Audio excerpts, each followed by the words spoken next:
નમસ્કાર ફ્રેન્ડ્સ, ગુજરાત ગૌણ સેવા પસંદગી મંડળ દ્વારા આજે વિવિધ સંવર્ગોની જે પરીક્ષા તારીખ જાહેર થઈ છે તેના વિશે આજે આપણે ચર્ચા કરવાના છીએ. માય ડિયર ફ્રેન્ડ, આવી જ અપડેટ અમારી જે ચેનલ પર છે આપવામાં આવે છે. જો હજી સુધી આપણે સબસ્ક્રાઈબ ન કરી હોય તો અમારી ચેનલને સબસ્ક્રાઈબ કરવા માટે આપને હું વિનંતી કરું છું.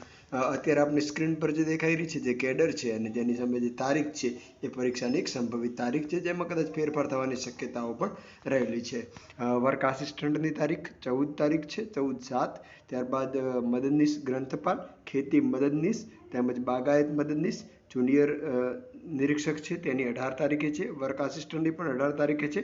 પશુધન નિરીક્ષકની પણ 18 તારીખે છે. ગ્રંથપાલની 25 તારીખે છે. સિનિયર સાયન્ટિફિક આસિસ્ટન્ટ છે જેની 25 તારીખે છે.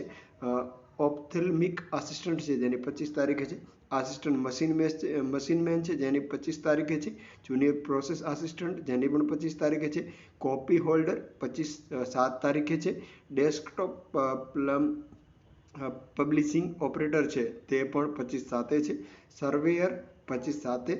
અધિક મદદનીશ ઇજનેર વર્ગ 3 જે પણ 25/7. આની અંદર ક્યાંય આપને હું તલાટીની કોઈ એક્ઝામ છે એ કેમ જાહેર કરવામાં નથી આવી, તો એ હું આપને વાત કરી દઈશ કે રેવન્યુ તલાટીની તારીખ સંભવિત 25 અંદાજિત હોઈ શકે છે, પરંતુ આની અંદર કેમ નથી? કેમ કે આ જાહેરાત જે છે આપ હોર્ડિંગ પર વાંચશો તો માત્ર ને માત્ર જે દિવ્યાંગ ઉમેદવારો છે જેની ખાસ ભરતી ઝુંબેશ ઉઠાવવામાં આવી છે, જે પ્રસિદ્ધ કરવામાં આવે જાહેરાતોની સ્પર્ધાત્મક પરીક્ષાઓ જાહેર કરવામાં આવેલ છે.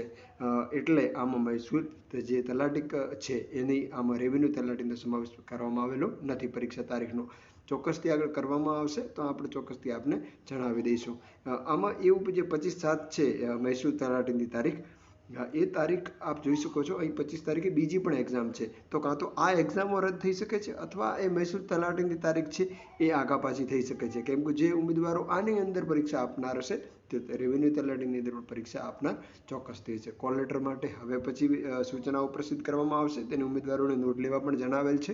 આવી જ રીતે સરકારી ભરતીની અપડેટ સાથે ફરી મળતા રહીશું. Thank you so much for watching this video. જય હિન્દ.